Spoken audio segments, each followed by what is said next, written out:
নমস্কার, অনলাইন পাঠশালার পক্ষ থেকে আপনাকে স্বাগতম। আমরা বেশ কয়েকজন মিলে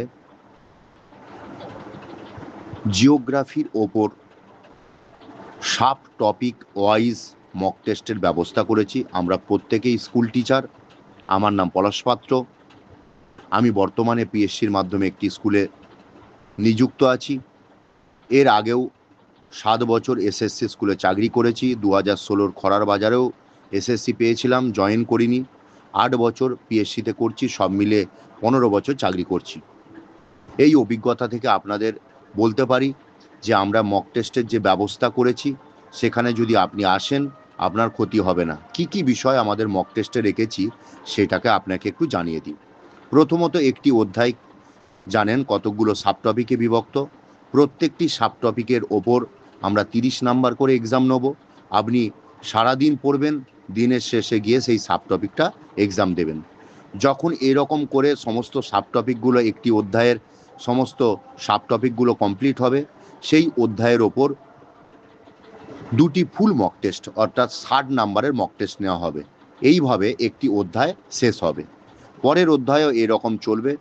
যদি আপনি 11, 12 এবং 9, 10 উভয়ই দেন তাহলে এরকম 11টি অধ্যায় পাবেন।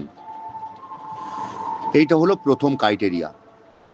এরপর যখন সমস্ত টপিকগুলো অর্থাৎ অধ্যায়গুলো শেষ হবে, পুরো জিওগ্রাফি বিষয়ের ওপর, পুরো হোল সিলেবাসের ওপর 5টি অবশ্যই ফুল মক টেস্ট নেওয়া হবে। চেষ্টা করা হচ্ছে যাতে 10টি ফুল মক টেস্ট নেওয়া হয়। 3 নম্বর ক্রাইটেরিয়া হচ্ছে আপনি সব মিলে প্রায় 5,000 প্রশ্নের সম্মুখীন হবেন। 4 নম্বর প্রশ্ন হচ্ছে এখানে স্ট্যান্ডার্ড মানের প্রশ্ন করা হবে। অযথা খুব সহজ মানের বা খুব কঠিন মানের প্রশ্ন দিয়ে বিভ্রান্ত করার চেষ্টা হবে না। এরপর আমরা এই রকম কোনো এমসিকিউর বই নয়, আমরা একদম টেক্সট বই, গ্র্যাজুয়েশন মাস্টার্সের বই ঘেঁটে, বহু বই ঘেঁটে আপনাদের কাছে সমস্ত তথ্য তুলে ধরব এবং সেখান থেকে প্রশ্ন করা হবে। সেই প্রশ্নগুলো আপনারা পরীক্ষা দেবেন। আমাদের প্রশ্ন দেখলে আপনারা বুঝতেও পারবেন। কোনো কারণে আপনি যদি কোনোদিন অনুপস্থিত থাকেন তাহলে নেক্সট দিনে আপনি সেই পরীক্ষাটা দিতে পারবেন।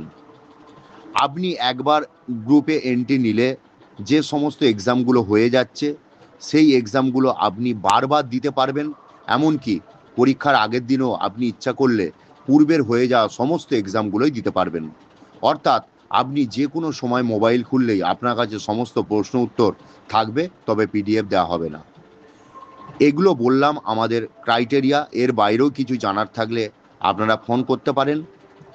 এরপর আপনার ডিসিশন, আপনি আসবেন কি আসবেন না। আমাদের লক্ষ্য আপনি কঠিন অনুশীলনের মধ্য দিয়ে এই 2 থেকে 2.5 মাস পড়ুন। আপনি পড়বেন প্রকাশ্যে, আমরা কিন্তু প্রকাশ অন্তরালে পড়াশোনা করে আপনার জন্য প্রশ্ন রেডি করব। অর্থাৎ আমাদের উদ্দেশ্য হচ্ছে ভালোভাবে আপনাকে প্রিপেয়ার করা, বা আপনি আমাদের সাথে সহযোগিতা করবেন, আমরাও সহযোগিতা করব। দুজনের সম্মিলিত উদ্যোগে আপনি কিন্তু একটা সিট বা একটা আসন নিশ্চিত করতে পারবেন। এটাই হচ্ছে আমাদের আসল উদ্দেশ্য। নমস্কার জানিয়ে শেষ করছি। প্রয়োজন হলে ফোন করতে পারেন। আপনার যদি প্রয়োজন হয় তবেই আসুন। অযথা আহ, তাছাড়া আমাদের সাথে আসার প্রয়োজন নেই। বাজারে আরও অনেক জায়গা আছে যেখানে আপনি যেতে পারেন। এইটা আপনার ডিসিশন। আমাদের বিষয়গুলো বললাম, যদি আপনার সাথে ম্যাচ করে আপনি আসুন। আবারও নমস্কার জানাচ্ছি।